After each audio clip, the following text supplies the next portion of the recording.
You have to grind. And so he's now back playing as an amateur where he's kind of rediscovered his love for the game.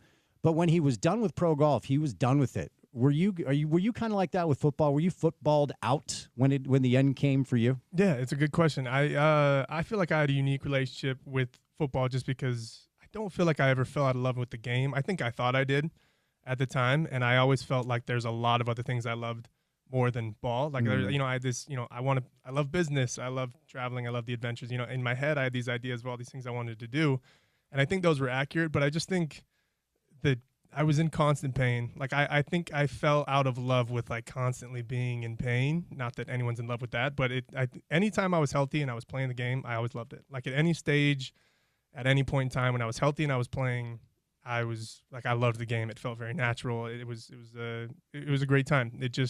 The constant wear and tear and nature kind of took its course with me, and no excuses. That's just the way my story kind of played out. But it was just, I fell out of love with the way I physically felt while constantly trying to play the game and playing the way I played it. Mm-hmm. And that was kind of how it worked for me. It was never this moment of like, I just don't like football anymore. It was more like, I feel like I'm not going to be healthy enough to live my life, if I keep going down this road. And so it worked out. It was well timed, and I'm grateful for what it gave me. It just, I still love it. And now that I'm kind of outside of it, I'm like, back in with my passion of it. It's just different. Different way of looking at it. Do you stay connected to former teammates at the U or with the Saints? Do you watch games? Are you like interested in actually consuming football? Do you still sure. You do? Yeah. Okay. More so now than when I was playing. Which I'm sure, I think a lot of guys will tell you, like when they're playing, sometimes they don't want to talk or watch ball a lot of times unless it's like film or like something that's actually going to improve their game. Right. But yeah, I'll watch the boys. I'll watch, my boys from New Orleans or Utah all the time, and I love keeping an eye on them. But they're doing big things, and when you're in that grind, you're in it. Like you're in the thick of it, and so I'll keep tabs on them and just keep an eye on them all the time. Do you live and die with results? Because this is another interesting thing that I've talked to some former U players or Y players or NFL players, and my relationship with sports has changed over the years because I was raised in a family setting where my father was a pro sports executive with the Jazz and then with the Knicks. Brought RSL here. And so growing up, we would watch games with this intense passion and almost live or die mentality because the family relied on it. Needed to win so dad could keep his job. And it always felt so heavy, like when the Knicks were eliminated in the playoffs. I go to school the next day, and the cafeteria manager's like, are they going to fire your dad this week? Right. So I used to watch it with that level of anxiety. Fascinating perspective on that. And so he's no longer, he's involved kind of in an ancillary way, but it's no longer day to day. And Chase, I just don't miss watching games like that. I don't miss like feeling like the world is going to end if BYU beats Utah or whatever it is. Do you find the passion or the intensity with which you consume has kind of dwindled as you age a little bit and mature? Yeah, I don't know if I've ever been, I've always tried to find something outside of football to kind of hold on to so that when I lost or when I failed or when my team lost, it didn't affect me on that, existential level. And I would say now I'm probably more invested, ironically, like emotionally, in like what the U or what the Jazz or what the hockey team is doing, because I kind of have this, this deep-rooted love for Utah and Utah sports, like a lot of people in Utah. But I get really curious with what moves are we making? Where are we putting our money? Like, what are we bringing in? Like, what's going on? More so than did we win?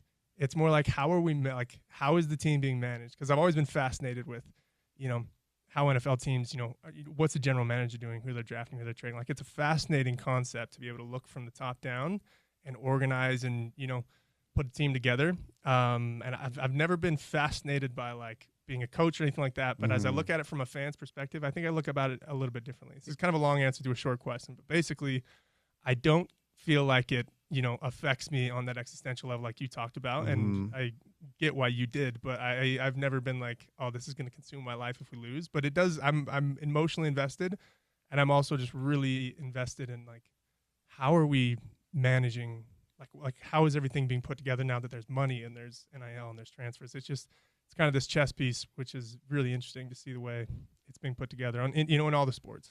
here in Utah. Yeah, and you never struck me. It's funny because I'm entering my 20th year doing this full time. I did it part time for about 4 or 5 years, and now, 20 years. Congrats. Thanks, man. Thank you. Awesome. No, I appreciate it. It's a tough place to carve out real estate, and sometimes hard to hold on to. But over the years, interviewing college athletes, I'll tell right away, like, oh, I hope he wants to coach because that's probably all he can do after he's done playing. Right. Like, he's a natural coach or whatever it is. I always tease my guy, Britton Johnson, who I did Jazz pre-app and post with for years. Like, I'm glad you're 6'10", dude. Like, I'm glad you're able to. And he's done well for himself. It's more tongue-in-cheek. But I bring it up in that context. You never struck me as somebody who was only defined by football.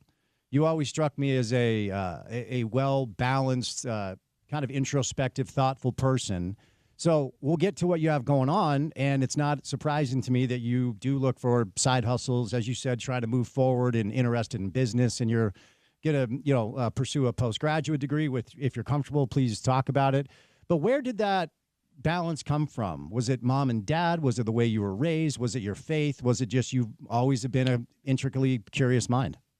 I mean, those are great options and great thoughts. I feel like it's a combination of a lot of different things. In my head, I feel like my parents did do a great job. Like, hey, sports are big, but remember, like, there's a lot more outside of the sports. For sure. Not what defines you is, your abilities, your decisions. Like, they were great at doing that. I also think I was just really curious about everything else. Like, I honestly never, as a kid, I always wanted to see where football took me, but I wasn't necessarily the kid that was like, my dream is to play in the NFL. I think I did have that those ambitions, and I hoped I would get there. But I was always curious about, what's going on in Asia, what's going on in business, like what's going on. And, I think I was genuinely very curious of stuff outside of sports and outside of ball. So I would say I've never actually been asked the why or the how to this, but it's really interesting to kind of think about it now because I think it's a number of different things, which, you alluded to a couple of them. And my faith definitely played a part in that. Realizing there is a lot going on in life, and I loved ball, and I loved what sport can do, and I want to be involved in it somehow as well still. But yeah, I would say is a combination of a bunch of those topics that you hit on just barely. And you have 4 brothers and 3 sisters, right? So you come from a big family. Yep. Your father played football at BYU. It's interesting, and we'll get to this in a little bit. You were part of this era of a ton of recruits that decided to play for Kyle up here where family members had played football down at BYU. It was an interesting thing. And certainly it feels like there's a little momentum shift with the power of the purse. And I said 5 years ago when NIL started to become a reality, I said, watch about 40 miles down south. All right, they get how to do this. Just watch how they do it. Hopefully Utah can kind of keep up. But what was it like growing up with and where do you fit in the hierarchy with your siblings? Which number are you? I'm second youngest. Second youngest. Yeah. Were you raised in an ultra competitive environment? Like with my family, there were years where we couldn't even play like Risk. I'm like, I'm not playing because it would get loose. Was it like that with you guys as well? For sure. Yeah. Our family's chaos, and we have a mixed bunch. So all my oldest siblings, we're all very different. We got half siblings here and there, but we're all still very close. And in our house growing up, it was 5 boys. So it was me and my 4 brothers. And yeah, very competitive in every way. Like if we're playing wiffle ball or basketball, like we're not going to finish the game. Like a fight's going to happen if we're playing Xbox. It's just it's 5 boys in the home, all very competitive, and it's still that way. Like I'll play my brother in tennis, and it's just like I don't think it ever goes away, but it's fun to dive back into it. But yeah, really competitive house, just a bunch of boys, and I have sisters as well that they weren't in our home, but still very close with all of them. So we just it's a chaotic bunch, but it's fun to have the different personalities and Mom and dad competitive too. Your old man a little bit? He is, but that's what he doesn't like. He won't play games because, but he also, I think he kind of, he's chilled out a lot. Like they won't let us play certain games in our home. There's this one board game. I don't even know if the name's PC, but it's called Secret Hitler. And like, we're not allowed to play it in the home, because it gets very personal. And mom and dad, they don't like the fighting. It's competitive. My mom's not. My dad is, even when he tries to act like he's not. And they'll outlaw certain games. Yeah, that's the funny thing when they try to act like, oh, I'm the dad, so I'm the patriarch, so I'm not. And I'm like, no, you want to slit my throat and watch me die. Oh, the story I already know because I've heard the stories of my dad and his brothers and I'm sure. I mean, different times, but. I mean, they were swinging on people often. Yep. And it's like, hold on, we're just arguing. You know, it's a board game. Everyone chill. We know the stories. Yeah, You yeah. know, do we need to bring these up? And so we get where it comes from. You know, you're right. They can only hide it for so long. No, I was joking. So a couple of weeks ago, the home run derby took place, Major League Baseball, and the catcher who won, his name is escaping me. His father was throwing him pitches. Oh yeah. And I was joking that my dad would throw me junk. Like he'd throw he would want to strike me out. Right. He would not want to feed me straight down the middle. He'd want to embarrass me in front of everyone. So raised in a similar environment. Probably got good at hitting the junk though. Oh yeah, no, for sure. But there's no feeding me for success. He wants to strike me out. So let me ask you about the dynamic as a Lone Peak kid who had his choice of where to play. Sure. And again, it was this interesting time. The Britton Coveys of the world. Like if you're BYU, you can't let Britton Covey get out of your backyard. Right. His grandpa's name is on half your buildings. How is he a Ute? But what was that process that landed you here at the University of Utah to play for Kyle, opposed to maybe considering going to BYU and you were basically in their backyard? Yeah, and I'll speak to mine. I know Covey's he's got his own story, but essentially for me, it was kind of what Utah had and what BYU didn't for me, because I think the expectation was that I'd get to the Y, and to keep it really short, I didn't have a great recruiting experience at the Y, and I think they all assumed like I was going there. My dad went there like it was a family thing, and I got there and I was like, I mean, I tried not to be the show me the money, put on a show for me, but I got there and I was like, they did not sell me at all. Like this interesting.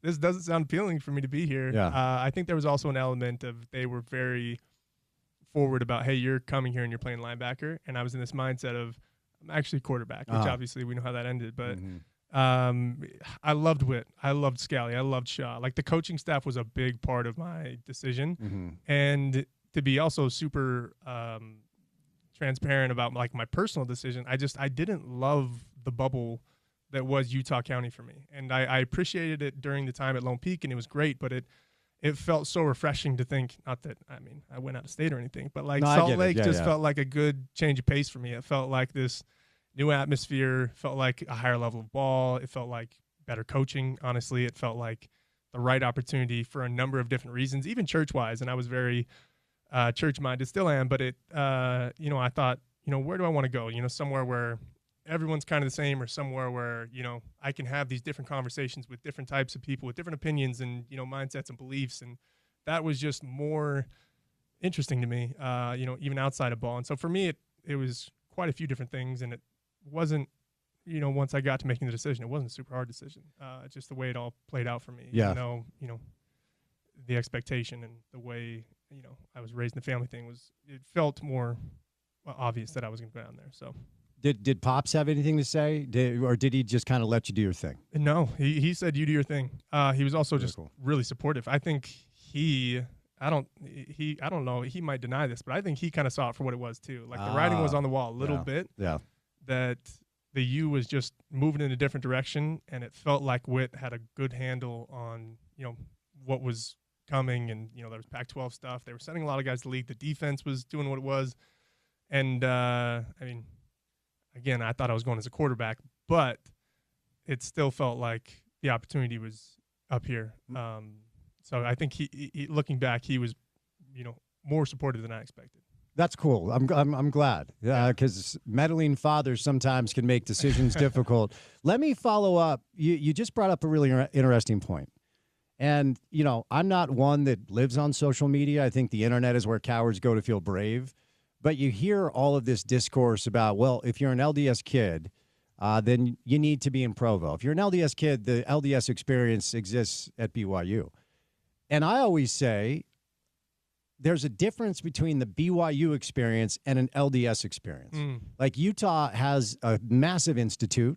It's a big part of the ecosystem at the University of Utah. If you want the LDS experience, Chase, it feels like you can get it in a lot of places. You don't just need to get it at BYU. So what was your experience like as an LDS student athlete at the University of Utah? Yeah, great question. I'll probably take this in a direction that, I don't know, I'm not trying to be too controversial here, but I agree with, your point, which is that I feel like there's a difference between this, spiritual experience and a growth promoting experience and kind of sticking in the bubble. And as a current, still active LDS person, I feel like there's certain things, again, not to be too controversial here, but there's certain things that are cultural down that way that I just don't super agree with and don't super align with from like a faith perspective, which is, again, like I'm an active LDS person. It just, there's certain things where I don't feel like they necessarily are necessarily the growth or faith promoting things that I was looking for. And I don't want to, knock anyone else's path, but I think I'd like to think that narrative is kind of running its course. Maybe it's not. I'm not getting recruited, and I don't know what's the narrative is right now about where LDS kids go, but I'd like to think that we've become a little bit more open-minded about what it means to have a faith promoting experience, a personal growth promoting experience. And it doesn't need to be in the bubble of Utah County. And that doesn't mean you can't have a great spiritual experience in Utah County, because I know great guys and great people who are doing just that. I just think there's merit to getting outside of that bubble and opening your mind and having a different experience and allowing yourself to be curious, but still, in your faith, whatever that looks like for every person. Because I think faith is a fascinating concept, and I think it's different for everyone. But I think I took that a little different direction, but those are my thoughts. It's a great answer. No, it really is. And it is something I would expect to hear from you based off of my experience listening and interviewing you a few times over the years. The honor code. When it comes to, and you might be the wrong person to ask, because you are active LDS. So living those standards is something you were raised with and something that you probably carried with you and still do as you're talking about your faith. When a situation comes out like it came out with Jake Retzlaff, who had a good year for them last year. They win 11 games. They go to the Alamo Bowl, and they beat Deion in Colorado. He was 11th in QBR in the conference. Their defense is nasty. They were very fortunate last year in a lot of ways, but Jake had a good year. Non-LDS kid, attends Brigham Young, and I'm sure you followed the story, was accused initially of sexual assault, and then it came down that the case was dropped, and now it's been characterized as a consensual sexual relationship. And I've had a lot of guests on the show that cover the story from the outside looking in that just don't know really how to digest this when they're like, wait, he's not Mormon. This was consensual. This doesn't make sense. Now, you were raised down there. Your father played there. I'm the oldest of 6 kids. All 5 of my siblings went to BYU. I'm the only one that came up here. So I get it. I understand what the dynamic and the culture is. But what sort of effect, if any, do you think the honor code has on trying to recruit talent at BYU? And when you hear stories like this, how do you digest it? Yeah, I'll leave the Jake Retzlaff story off the table, because that one is complex, and it's there's a lot to that is going on. But I think in terms of just the honor code in general, I do have an opinion, and I think it's flawed. I don't think it necessarily aligns with what I view as the way the church should be represented. Personally, I think it should be amended and changed. And I don't know if updated is the right word or just completely removed, but I get the narrative of, like, you go to BYU, you understand what you signed up for. Like, that's like, here's the deal. And I think there's merit to that. It's like, if you're going to go there, understand what you're signing up for. Having said that, as someone who's being asked, about the honor code, I just think it needs to be changed. I think it needs to be updated. I think there's a lot to it that kind of tries to be flexed as like, this is what the church represents. And in my mind, not to get too deep on the church topic here, but I guess we already are. I don't feel like it fully aligns. I feel like it's this other thing that's more cultural of like, hey, let us know who's doing bad stuff. And let's like make this like, again, not to overuse this word either, but like a cultural thing versus, your experiences between you and God. And, I think there's a different conversation about faith that comes in versus the honor code. And, guys are still going there. They're still committing there. Yeah. I just think I think I get bugged when I hear certain people complain, like, this is, I guess maybe BYU, whoever it is that says, this shouldn't be this way. Like, why is this person getting suspended? It's like, well, I get both sides. Like, they signed up for it, and you got to understand what you're signing up for. If you have sex and someone finds out, there's a good chance you're going to get suspended. That's as whether you agree or disagree with that. But if it's like a spiritual conversation, I just think there's a lot of holes and flaws in the honor code that I feel like, that I view personally. So it's kind of two different ways of looking at it for me. Yeah, I think it's really interesting. This is really good perspective because I do, when Roger Reed was the basketball coach, he recruited me to go play down there. And as a sophomore, I took a recruiting trip. Interestingly enough, the two other players on that recruiting trip were Nate Cooper and Chris Burgess. And Roger ultimately lost his job because when Burge committed to Duke, he said he let 11 million people down. When, I don't know if you remember that, he said he let the entire church down. And so, I knew a lot of the guys that played on the team down there. Of course, interviewed a bunch of players, both football and basketball. And almost to a person, the element that they didn't seem to appreciate was somebody's always watching me. And I'm afraid that a student is going to turn me in. Mm-hmm. And this tattletale culture, because to your point, and it was very eloquent with the way you put it. And, you can talk about faith one way or the other. And I think faith is a very personal thing. And we're all just trying to get through the day, and whatever you use to sleep at night, and then just live your life, be good to people, all those things. But my understanding of Christianity is we are imperfect people that make mistakes. And it is the casting away that has always bothered me, and has seemed to have always bothered even athletes that went to BYU. Is that an accurate representation of the way you think most people feel? Yeah, and I don't want to speak for everybody, but I feel like the conversations I had with people at BYU or outside of BYU is, hey, the honor code needs like some amending here, like needs some updating, needs some upgrading. And I to be very clear, I'm the furthest from like a BYU hater. I don't say this as someone who's very opinionated on like, let's slam BYU. I have a lot of family there. I appreciate a lot about what's going on down there, and there's a lot of really great people and coaches, even on the football team. Kalani, like, Kalani, Justana, Aaron Roderick. There's most of the coaching staff there I've played with or for. Right, yeah. Which is kind of funny, but again, I think it's just when I look at it with fresh eyes, as like my opinion on, I guess specifically the honor code, it's just that's not. And again, it gets complex because it's like, how do you view faith? But in my opinion, in my take, it's just. It doesn't fully align with, I would say, the church. Again, I'm not trying. I'm not trying to dig myself it's your own too experience. deep of a hole here. No, you're good. This is my take, and I honestly don't think it's that hot of a take. I think you ask people in the school or out of the school, and they'll say, yeah, it feels pretty, not archaic, but it doesn't feel like it fully aligns. With, some of the other principles, I guess, that the school is wanting to represent. And I didn't go there, so I don't want to keep getting too deep in that hole, but it's I just think that's kind of where I'm at with it. And it feels like it's going to. I just don't know how or in what way or what the best way to go about it. I'm sure it's tricky to make those kind of changes. What's the Hansen household like when Utah BYU were playing? What's that week like? What's the game Good like? Shift of tone. Yeah. It's okay. I mean, it's pretty much full Utah at this point because I went there. My little brother went there. He played. I played. The whole family is pretty much Utah, which is funny because it was kind of just my brothers who were Utah at first. And I would say, my sister went to PA school there, or she went to, her undergrad there. And there's a lot of red, which is funny because we started very blue, and my dad's the only real blue one.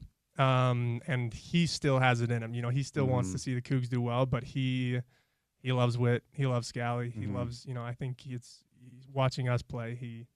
He feels a little mixed as well. He just wants to see good ball.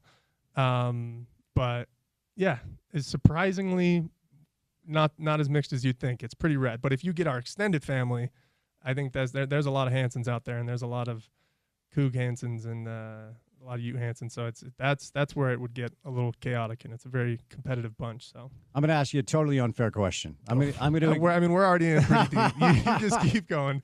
I'm clearly open to all of them right now. No, I think it's good perspective. Because you referenced the coaching staff, and when Kalani was here as the DC, I did a weekly show with him, and I've known Aaron Roderick my entire life. It's actually a weird story. Our parents were at BYU together, and we lived in student housing. So A-Rod and I used to play together as kids. Like, I've known him my entire life, and I'm a big fan of them both. They joined the show throughout the course of the football season. We actually get more access to BYU coaches than Utah coaches, and we're the home of the Utes. It's kind of a wild thing. But if a 17-year-old Chase Hansen is recruited by Kalani and Aaron Roderick and Jay Hill and this coaching staff to play at BYU, And then on the other side of the Utah coaches you had, what do you think that looks like? Fascinating question. It's a fascinating question. I don't know. I think my decision would have been significantly harder. Sure. And I'm going to say because Witt and Scally and Shaw and the crew is still there, I would like to think I would probably still end up here in Salt Lake. Mm-hmm. But I think it would have been a very different experience and conversation for me because I committed, before, like, I mean, it was junior year. I committed early. I never batted an eye. I never looked back. It wasn't this, back and forth thing for me. I think it would have made it a lot different if I was sitting in a room with Kalani, A-Rod, these different coaches that you mentioned. And they're also they're also making a lot of moves. So yeah, they are. You feel it, and it's going to be a good ball for a lot of years to come, I think, at both schools. So it's kind of a cheap answer, but I'm gonna commit and say I'm still, a Ute in this hypothetical scenario, but I think we made it a lot tougher. Yeah, then that's the right answer, as we're 2 miles away from Rice Eccles, and you are the home of the Utes. Let me move over here real quick, because you just kind of alluded to, and I always say, in my opinion, as a student at the University of Utah in the 90s when we were a basketball school, and due respect to Coach Mack, always respect to Coach Mack, who kind of laid the foundation, Urban then, obviously Coach Witt. I never thought that we would be a football school the way we are now. And I always say the two biggest days and the two biggest moments in modern Utah football history are the Pac-12 Invite 1. It made us a P5 school, P4 now, but P5 at the time. And when Kyle said no to BYU and said yes to Utah. I think those are the two biggest days that led to really a generation of Ute football dominance head-to-head against BYU. The schedule bears it out, or the standings and head-to-head numbers bear it out. And BYU football makes the reactionary move to go independent, and I understand why they did it, because they didn't want to be the little brother back in the Mountain West. But for about 15 years, Utah football dominated the head-to-head more often than not and had the momentum going in their direction. And now both schools are in the Big 12. And like I said, and I said this 5 years ago, when they're allowed to open up the pocketbook, and I know it's not the church, we got to say that. These are powerful donors and boosters that care about BYU athletics.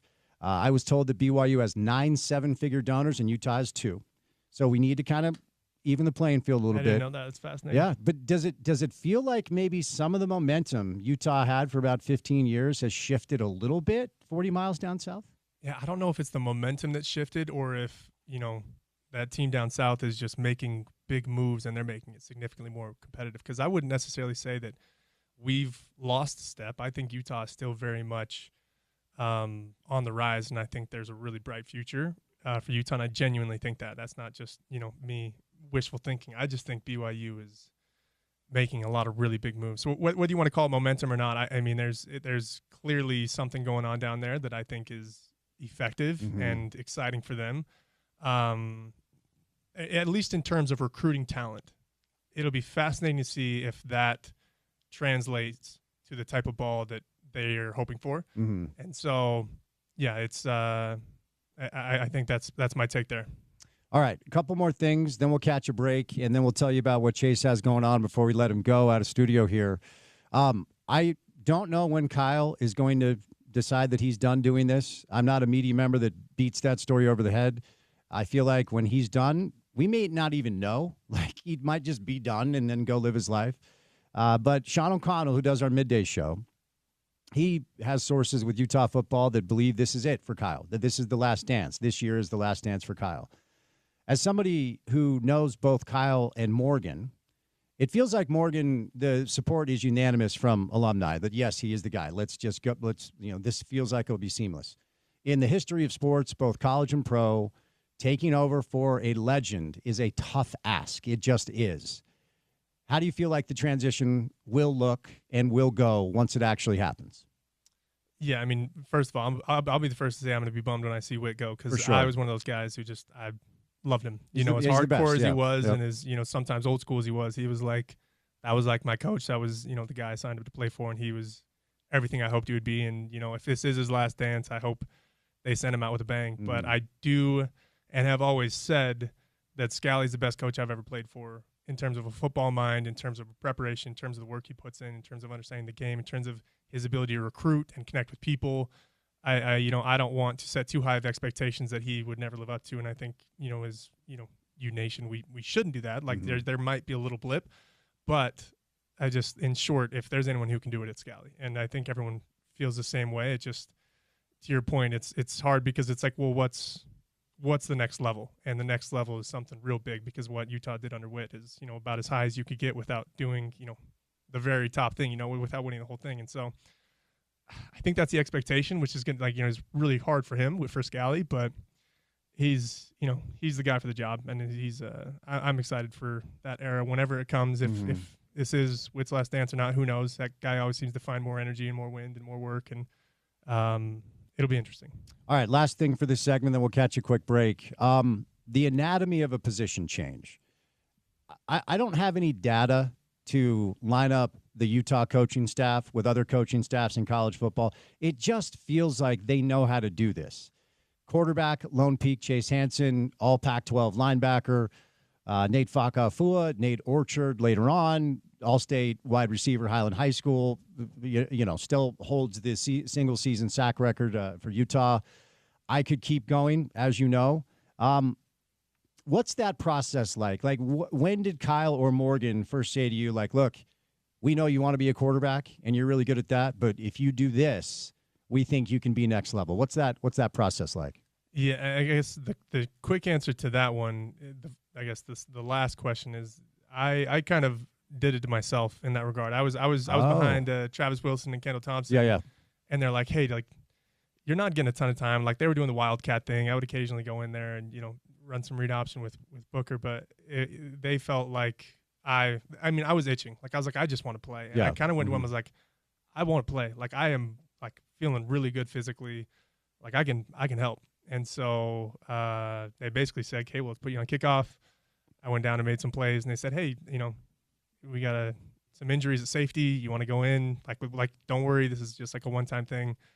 And, his story, went the way it went. So it wasn't necessarily them. I feel like they genuinely honored their commitment to say, hey, we're going to give you a shot at quarterback. And they did. Yeah. I went to them and said, mutually kind of met together and they said, how are you feeling? Like, do you want to stick this out at quarterback? And I was like, I just want to play. Like, I just want to be on the field. Like, I know I can add value, and maybe I'll play safety, and then next year I'll play quarterback. I thought that's kind of how my brain was working. And so, that's the way it played out. And in terms of recruiting and the way it happens normally, I think they just recruit athletes. Yeah. And they recruit athletes, and if they end up playing quarterback and they're a great quarterback athlete, it works. And if not, they say, we can put this kid somewhere else. And I think that's really, really smart. I think that's becoming more and more common in all sports. You hear about baseball teams that only recruit shortstops, and they put them, in the outfield or third base or first base. And it's like, well, it's because it's usually the best athlete out there. And so I get the recruiting method. It just, mine was kind of unique in the sense that there was a little bit of an itch to just like, I just want to go hit people. And I kind of felt the defense in me start to come out, when I got on special teams. And and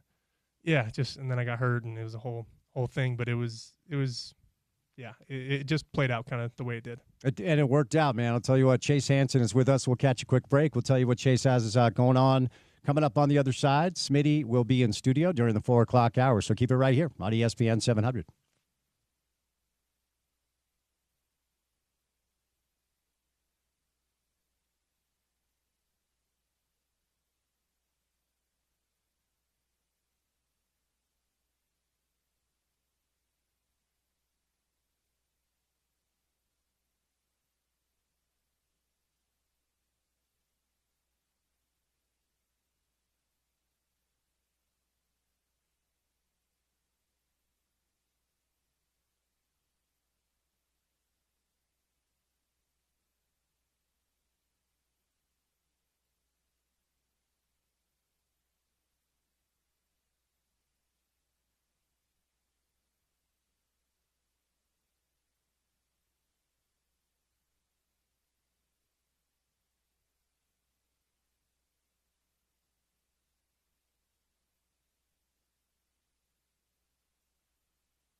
Always great to have Chase Hansen live in studio, one of the best to do it at the University of Utah. Played in the pros for about 4 years with the Saints. Going to bring in Smitty coming up in just a little bit. All right, Chase, we've been talking about, a lot of things. It's been a very illuminating conversation with you today, as it always is, but you have a lot of interests outside of the world of football. So let's talk about the business that you're involved in right now. And also, as you were telling me about your health issues as a football player, the injuries you had, I wonder if those experiences kind of colored the approach to what you're doing now. Is that fair to say? Yeah, for sure. And I appreciate the question because obviously my health has played a role in a number of things and a number of moves I've made in my life. But basically the life and personal and business update is that when I was in the league, I felt like everything that I was putting into my body before games and during games just wasn't necessarily improving my health and wasn't really improving my performance that much.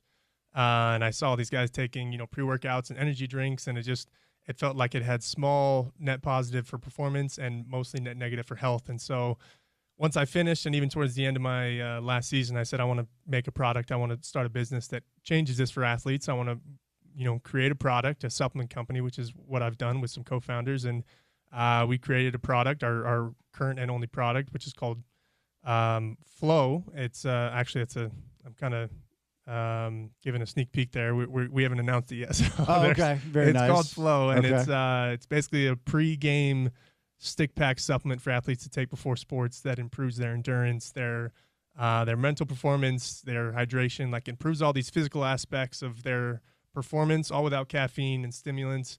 And also has a net positive to health. So it's this solution to the fact that there's never really been a pre-game supplement. It's always been athletes taking gym products and energy drinks for sports that weren't designed for it.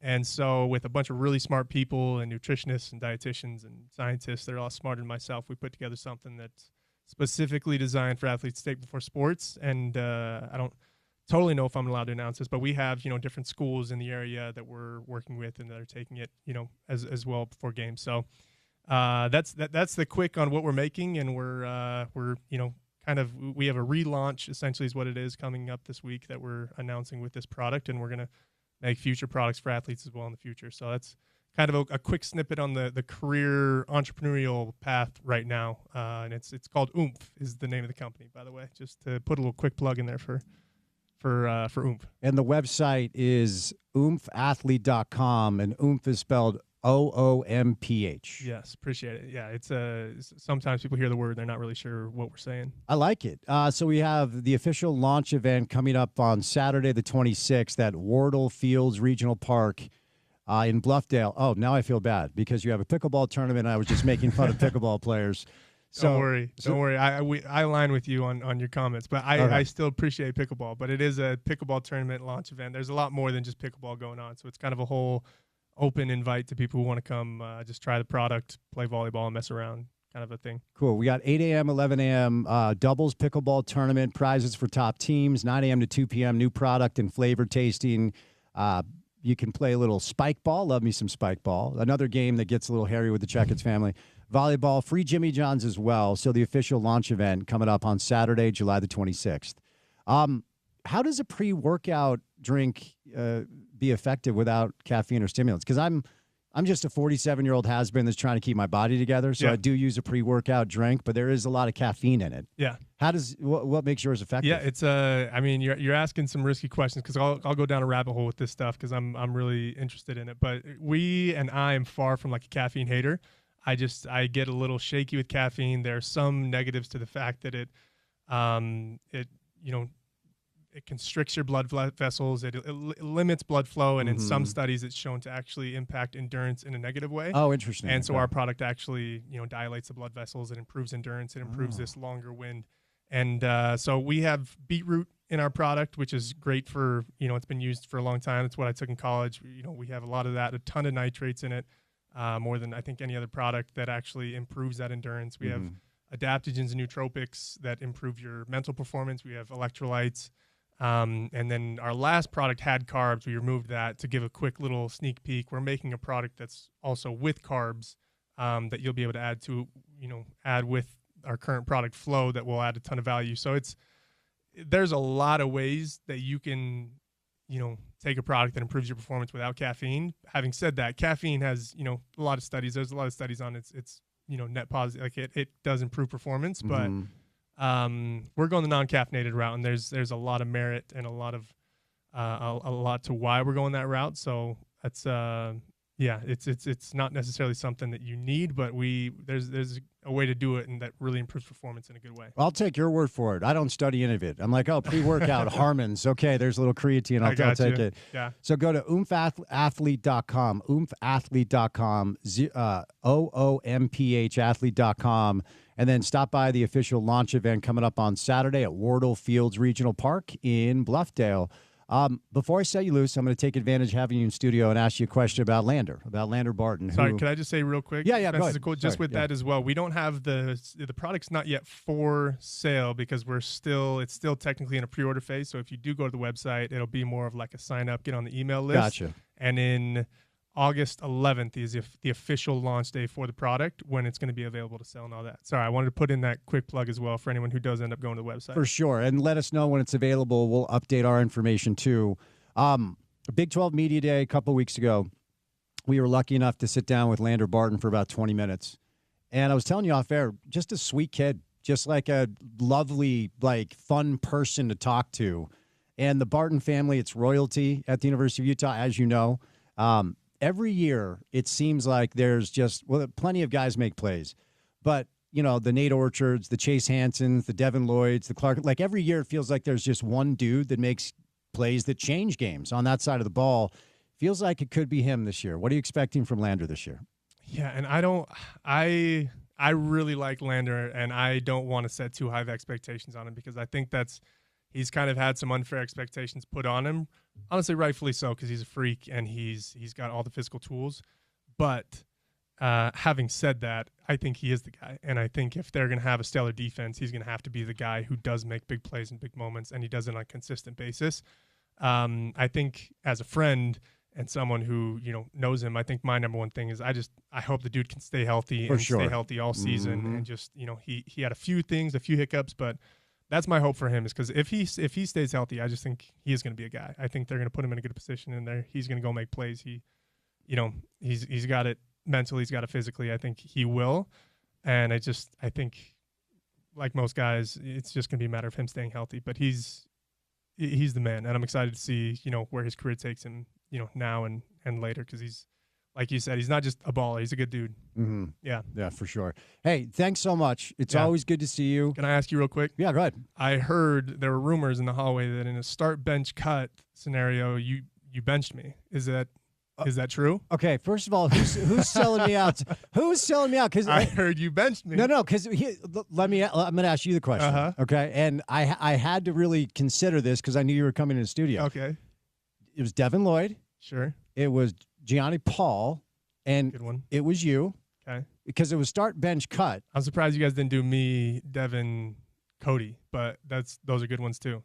So I felt like I had to start Devin. Chase, I'm sorry. I mean, what's your answer? I mean, if Devin's here with me, I would tell him I'm starting over him, but because he's not, I think I would look stupid to say I'm not. Here's the thing. The issue is if you got me in a room, Cody in a room, Jibo in a room, Devin in a room, we're all going to say that in our prime, we're the ones that are going to start. For sure. But if you're an outsider looking in, someone actually told me that, and I said that's the right call. That's the right decision. I just wanted to give you a hard time Porter, about it. Who sold me out? Not me. I don't know. Okay. All right. Okay. I won't reveal my source. All right, man. Well, look, it's always a pleasure. You need any support, anything along the lines as far as what you're building, please reach out. You always have a home here, okay? You're the man. Appreciate it. Chase Hansen, one of the best to ever do it at the University of Utah, who would start over Devin Lloyd. Yeah.